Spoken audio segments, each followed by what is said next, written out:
Hello students, मैं Akhilesh. Welcome to BSc classes. I hope आप सभी अच्छे होंगे। तो ये क्लास है आपकी बीएससी थर्ड सेमेस्टर मैथमेटिक्स की। इसमें ग्रुप थ्योरी चल रही है आपकी और ये लेक्चर नंबर फर्स्ट है। तो हमें ग्रुप के बारे में पढ़ना है, लेकिन हमें ग्रुप पढ़ने से पहले बेसिक जानकारी होनी चाहिए सेट की, है ना। इसके बिना पॉसिबल नहीं है ग्रुप के बारे में पढ़ना। तो हम सेट पढ़ लेते हैं। सेट क्या होता है? वैसे तो आपने क्लास 12th में इसे पढ़ लिया है, फिर भी एक बार हम इसे देख लेते हैं ना, क्या है इसका आखिर कंसेप्ट। तो सेट क्या होता है? A well defined collection of object is called a set. तो वेल डिफाइंड कलेक्शन क्या होता है? जिसे अच्छी तरह से डिफाइन किया जा सके। डिफाइन करने से क्या मतलब है? तो जैसे हमने 1 2 3 एंड डैश डैश बना दिया, यहाँ से हमें साफ पता लग रहा है कि ये क्या है, नेचुरल नंबर्स का सेट है ना। ये सेट कैसा है? नेचुरल नंबर्स का। तो इसे देखते ही हमने बता दिया कि ये सेट नेचुरल नंबर्स का है। जैसे मैं एग्जांपल के तौर पर 2 4 6 डैश इस तरह से लिख दूँ, तो आप देखते ही बता दोगे कि ये इवन नंबर का सेट है। ऐसे ही आप इसे देखते हुए ही बता दो कि ये ऑड नंबर का सेट है। ठीक, तो यही एक वेल डिफाइंड कलेक्शन होता है ऑब्जेक्ट का, इसी को सेट कहते हैं। तो इतना समझ में आ गया होगा आपको। The object in the set are called its members और एलिमेंट्स। अब जो इसके अंदर ऑब्जेक्ट्स हैं, 1 है, 3 है, 5 है, 7 है, ठीक, इस तरह से हों, जैसे 1 3 5 7 इस तरह से होंगे, तो वो ऑड नंबर का जो सेट डिफाइंड होगा, तो उसके अंदर जो 1 3 5 होंगे, जैसे ये 1 3 5 ये एक सेट है ऑड नंबर का। ठीक, तो विषम संख्या का, है ना। तो इसके अंदर के जो मेंबर होंगे, जैसे 1 है, 3 है, 5 है, ये इसके क्या होंगे? या तो आप इन्हें एलिमेंट्स कहो या तो आप इन्हें मेंबर्स कहो। जैसे इस एग्जांपल में देख लीजिए, तो इसका 1 2 3 ये इसके मेंबर्स और एलिमेंट्स हैं। ठीक है, अब देखते हैं इसके बाद में। We denote sets by capital letters A B C डेस एक्स वाई जेड ई तो कह रहे हैं जो सेट होता है उसे कैपिटल लेटर से डिनोट किया जाता है। जैसे ये है, ए से डिनोट कर दिया गया, आप बी से भी कर सकते हो, सी से भी कर सकते हो, एक्स वाई जेड से कर सकते हो, ई है ना। अब कह रहे हैं if small a is an element of A we write a belongs to A means that a belongs to A, वही लिख दिया है ना। अब जैसे हमारा एक सेट है, सपोज करिए हमारा एक सेट है जो कि वी के बराबर में है, 2 4 6 इस तरह से ये इवन नंबर्स का सेट है ना। मैंने आपसे पूछा कि 2 बिलोंग कर रहा है वी से, तो आप कहोगे जी हाँ बिल्कुल बिलोंग कर रहा है। मैं कहूँगा कि 3 बिलोंग कर रहा है वी से, तो आप कहोगे जी बिलोंग नहीं कर रहा है ना। तो 2 बिलोंग कर रहा था तो हमने इस तरह से लिख दिया 2 बिलोंग्स टू वी। अब यहाँ पे 3 नहीं कर रहा तो मैंने इस तरह से लिख दिया, यही नीचे लिख रखा if a does not belongs to A, है ना। अब ये ए सेट है तो इसकी यहाँ पे बात करी, इसलिए यहाँ पे ए लिखा है। ठीक, कंफ्यूज मत होना आप। We write a does not belongs to a. For example, ये एग्जाम्पल दे दिया हमें सेट ऑफ नेचुरल नंबर्स का। तो आई होप आपको काफ़ी अच्छी तरह से समझ में आ गया होगा। आप ये नोट कर लीजिए, है ना। एक्स्ट्रा चीज़ें मैंने इरेज कर दी, आप इसे नोट कर लीजिए, अच्छी तरह से आपको ये समझ में आ गया होगा।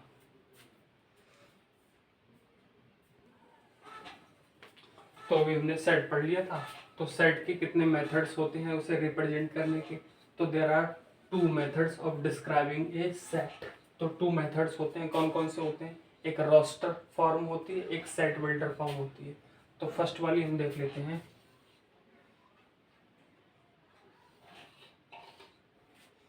रोस्टर फॉर्म, इसे को टेब्यूलर फॉर्म भी कहते हैं। तो रोस्टर फॉर्म कौन सी होती है? In the roster form we list all the members of the set within braces.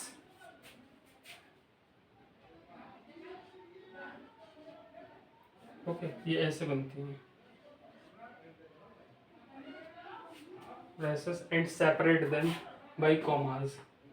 ठीक, for example a set of all factors of 16। ठीक, तो 16 के क्या क्या फैक्टर होते हैं? तो 1 होता, 2 होता, 4 होता, 8 होता, 16 होता। ठीक, पहले हमने क्या देखा था? जैसे हमारा एक वी सेट ले लेते हैं, 2 4 6 8 10 इस तरह से, है ना। एक सेट ले लिया हमने, तो हमने बताया था सेट को कैपिटल लेटर से रिप्रेजेंट करते हैं, तो कैपिटल लेटर से रिप्रेजेंट कर दिया। और हमने बताया जो उसके अंदर के एलिमेंट्स होते हैं उन्हें मेंबर्स या फिर एलिमेंट्स कहते हैं। ठीक, वो बात भी हमने समझ ली। ठीक, और उसके बाद हमने बिलोंग्स वाला समझा था। जैसे इसमें 2 जो है वो बिलोंग्स कर रहा है वी से, तो बिल्कुल वही बिलोंग कर रहा है। अगर मैं कह दूँ 3 बिलोंग कर रहा है क्या वी से, तो बिल्कुल नहीं कर रहा। तो ये हमने इससे पहले समझा था। ठीक, अब हम क्या समझेंगे यहाँ पे, अब हमें क्या समझाने की कोशिश की जा रही है, तो ये कह रहे हैं इसे ब्रैसेस में लिखा जाता है, मतलब इस तरह की ब्रैकेट में लिखा जाता है। ठीक, मैंने ब्रैकेट बना दी, इस तरह की ब्रैकेट के अंदर इसके एलिमेंट्स या फिर मेंबर्स लिखे जाते हैं और उन्हें अलग अलग किससे किया जाता है, तो बीच में अलग अलग करने के लिए कॉमा लगा। देखो ये कॉमा बीच बीच में लगा, तो यही बात यहाँ पे बता रखी, कुछ और नहीं बताया। अब सेकंड वाला देख लीजिए, तो सेकंड वाले का नेम है, सेकंड जो उसका टाइप है सेट का, set builder form. Set builder form में क्या होता है, in the set builder form we list the property satisfy all the elements of the set. तो हम लोग प्रॉपर्टी जो सेटिस्फाई करे उसे हम लोग लिखते हैं, है ना। तो जैसे इस तरह से x z x satisfy property, property satisfy होनी चाहिए। जैसे एक उदाहरण देख लीजिए, तो ए इक्वल टू 1 है, 2 है, 3 है, 4 है, 5 है, 6 है। तो इसका सोल्यूशन क्या होगा, A equal to x z x belongs to N.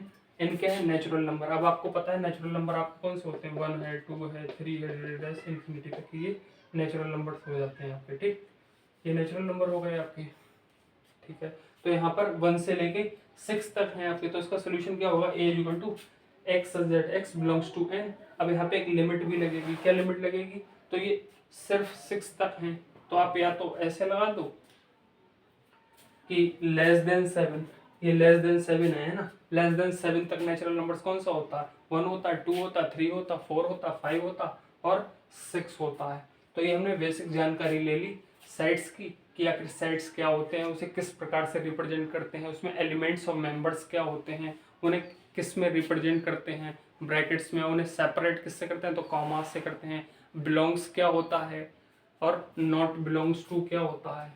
अब उसके 2 फॉर्म्स पढ़ ली, एक रोस्टर और एक सेट बिल्डर फॉर्म पढ़ ली। रोस्टर को हम लोग टेबुलर फॉर्म भी कहते हैं, इसे रिप्रेजेंट करने का तरीका ये होता है। और सेट बिल्डर फॉर्म क्या होती है, तो सेट बिल्डर फॉर्म में प्रॉपर्टी सेटिस्फाई होनी चाहिए, जिसे हम लोग इस तरह से, अगर ये लिखा हो तो हम इसे इस तरह से रिप्रेजेंट कर देते हैं। इसका ये सॉल्यूशन हो गया आपका। तो ये भी आपको काफ़ी अच्छी तरह से समझ में आ गया होगा, इसे भी आप नोट कर लीजिए। तो ये कुछ हम लोग नंबर्स की बेसिक जानकारी ले लेते हैं। तो ये आपको वैसे पता तो होगा, लेकिन एक बार रिवाइज और कर लेते हैं। ठीक है, जैसे नेचुरल नंबर जो होते हैं उसे n से डिनोट करते हैं और 1 2 3 4 एंड सो ऑन चलते रहते हैं। ठीक, तो ये नेचुरल नंबर का सेट हो गया। इंटीजर्स क्या होते हैं, तो जो माइनस इन्फिनिटी से इन्फिनिटी तक होते हैं, मतलब नेगेटिव नंबर्स होते हैं, 0 होते हैं और पॉजिटिव नंबर्स होते हैं। अब ये 1/2, तो ये 1/2 आपका इंटीजर नहीं होता। जैसे 0.5 कह दिया आपने यही इसी को, है ना, तो इस फॉर्म में भी ये इंटीजर नहीं होता है। ठीक, अब आप इसे इस तरह से भी रिप्रेजेंट कर सकते हो, नंबर लाइन पे ये 0 हो गया, ये -1 हो गया, ये -2 हो गया, ये -3 हो गया और ये इधर माइनस इन्फिनिटी हो जाएगा। राइट, ऐसे ये 1 हो जाएगा, ये 2 हो जाएगा, ये 3 हो जाएगा एंड सो ऑन, ये प्लस इन्फिनिटी चल जाएगा। इसे इंटीजर नंबर्स को आई से रिप्रेजेंट करते हैं और ये जो मैंने ऊपर बात लिखी है वही यहाँ पे लिख दी है। ठीक, अब रैशनल नंबर्स कौन से होते हैं आपको पता होगा, इसे क्यू से डिनोट करते हैं, जिसकी पी वाई क्यू फॉर्म होती है। पी क्यू आपके इंटीजर्स होते हैं, जहाँ पे क्यू 0 के बराबर नहीं होता है। तो यही मैंने लिख दिया, रैशनल नंबर्स को क्यू से डिनोट करते हैं, जो कि पी अपॉन क्यू की फॉर्म में होते हैं, जहाँ पी और क्यू इंटीजर्स होते हैं। आई से डिनोट करते हैं, इंटीजर होते हैं। ठीक, इंटीजर मैंने आपको बता दिया। और जो क्यू होगा वो 0 बराबर नहीं होगा। अब आप देखिए पी अपॉन क्यू की फॉर्म, ठीक, तो ठीक से लिख देते हैं, पी अपॉन क्यू की फॉर्म है। अगर हम यहाँ पे क्यू 0 रख देंगे तो पी अपॉन 0 हो जाएगा, अगर हम क्यू को 0 रख देंगे तो क्यू 0 हो जाएगा, तो ये इन्फिनिटी हो जाएगा फिर। ठीक, इसलिए ये आपका रैशनल नंबर हो गया। ठीक, अब एक इसमें क्वेश्चन और उठता है कि जो 0 होता है, 0 जो होता है वो क्या आपका रैशनल नंबर होता है? तो जी बिल्कुल होता है। मैंने बताया रैशनल नंबर वो होते हैं जिन्हें पी अपॉन क्यू की फॉर्म में लिखा जा सके, है ना। तो 0 को आप लोग 0/1 भी तो लिख सकते हो, तो इसलिए 0 जो होता है वो आपका रैशनल नंबर होता है। ठीक, अब इरेशनल नंबर्स कौन से होते हैं, तो रेशनल मैंने बता दिया, जो पी अपॉन क्यू की फॉर्म में लिखे जाए वो रेशनल नंबर्स होते हैं, और जो पी अपॉन क्यू की फॉर्म में ना लिखे जाएं उन्हें रेशनल कहते हैं। अब आप एक चीज़ और देखिए, जैसे आपका √1 हो गया, √2 हो गया, √3 हो गया, √4 हो गया, √5 हो गया, √6 हो गया, √7 हो गया, √8 हो गया, √9 हो गया। अब आप इसे समझ लीजिए। अब आप ये अंडर रूट के बाहर आ जाएगा तो 1 आ जाएगा, ठीक। ये भी अंडर रूट के बाहर 2 आ जाएगा, ये अंडर रूट के बाहर 3 आ जाएगा। तो आपके जो ये नंबर्स हैं जो अंडर रूट के बाहर आ गए, ये वाले मतलब ये √4, ये √9, तो ये तो आपके रैशनल हो गए, जिन पे मैंने सर्कल बनाया ये तो आपके रैशनल हो जाएंगे, ठीक। अंडर रूट से कंप्लीटली बाहर आ जा रहे हैं। बाकी √2, √3, √5, √6, √7, √8 है ना, ये कंप्लीटली बाहर नहीं आ रहा। ये देखिए आपका 2√2 आएगा, है ना, 2√2 आएगा, तो ये कंप्लीटली बाहर नहीं आ रहा। यही कारण है कि ये इरेशनल है। ये जिन पे सर्किल मैंने नहीं किया वो इरेशनल है, और जिन पे मैंने सर्किल किया वो रैशनल होंगे, ठीक। अब अभी हमने नेचुरल नंबर्स देख लिए, इंटीजर्स देख लिए, रैशनल नंबर्स देख लिए और इरेशनल नंबर देख लिए। एक बार आप इसे नोट कर लीजिए, फिर हम रियल नंबर्स और इमेजिनरी नंबर और देख लेते हैं।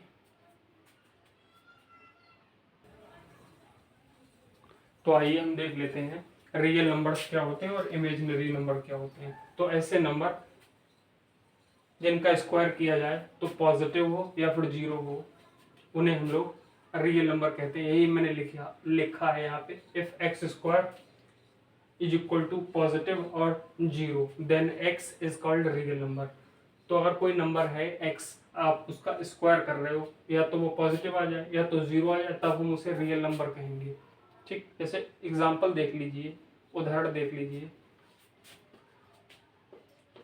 फॉर एग्जाम्पल, -1 का स्क्वायर करोगे तो देखिए 1 आ गया, 0 का स्क्वायर करोगे तो 0 आ गया, √3 का स्क्वायर करोगे तो 3 आ गया। अब देखिए क्या ये पॉजिटिव है? बिल्कुल है पॉजिटिव, यहाँ लिखा पॉजिटिव। ये देखिए पॉजिटिव है तो यहाँ ये पॉजिटिव है ना, यहाँ पॉजिटिव लिखा है। ये देखिए 0 है, 0 भी लिखा है। तो ये सारे कैसे हो गए? रियल नंबर्स हो गए। अब देख लेते हैं इमेजिनरी नंबर्स कौन से होते हैं। तो इमेजिनरी नंबर्स वो नंबर होते हैं जिनका स्क्वायर किया जाए और रिजल्ट निगेटिव आपको मिले, तो उसी को हम लोग इमेजिनरी नंबर कहते हैं, है ना। तो if x² is equal to negative then x is called imaginary number, ठीक। तो उसे इमेजिनरी नंबर कहते हैं। कोई नंबर है उसका आप स्क्वायर कर रहे हो और आपको नेगेटिव रिजल्ट मिल रहा है उसका, तो वो इमेजिनरी नंबर आपके होंगे, ठीक। जैसे i² इज इक्वल टू कितना हो जाएगा? -1, तो इसे हम लोग इमेजिनरी नंबर कहेंगे। अब आप यहाँ पे कुछ रिजल्ट लिख लीजिए, जैसे i इक्वल टू √-1 होता है, ठीक। और i² इज इक्वल टू 1 हो जाएगा। इसका स्क्वायरिंग दोनों साइड में कर देंगे, ठीक। i³ जो कि -i के बराबर हो जाता है। एक वैल्यू और लिख दीजिए, i⁴ जो कि 1 के बराबर होता है। i इक्वल टू √-1 होता है। ये अलग से लिखना है ना, नीचे नोट करके लिख लेना, i equal to √-1, i² equal to i² -1 हो जाएगा आपका, ठीक। इसे ठीक कर लेना, i इक्वल टू √-1 हो जाएगा, i² -1 हो जाता है और i³ -i हो जाता है और i⁴ 1 के बराबर हो जाता है।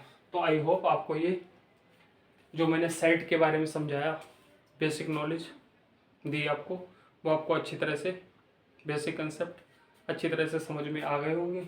और बाकी ये मैंने नंबर्स के बारे में बताया, नेचुरल नंबर्स के बारे में, इंटीजर नंबर के बारे में, रैशनल नंबर के बारे में, इरेशनल नंबर के बारे में, रियल नंबर के बारे में, इमेजिनरी नंबर के बारे में।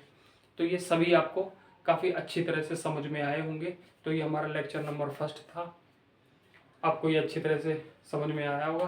तो मिलते हैं नेक्स्ट लेक्चर नंबर 2 में। तब तक इस वीडियो को आप अपने फ्रेंड्स के साथ शेयर कीजिए, वीडियो को लाइक कीजिए, चैनल को सब्सक्राइब कर लीजिए। अब आपको कंटिन्यू वीडियोस मिलती रहेंगी, ठीक।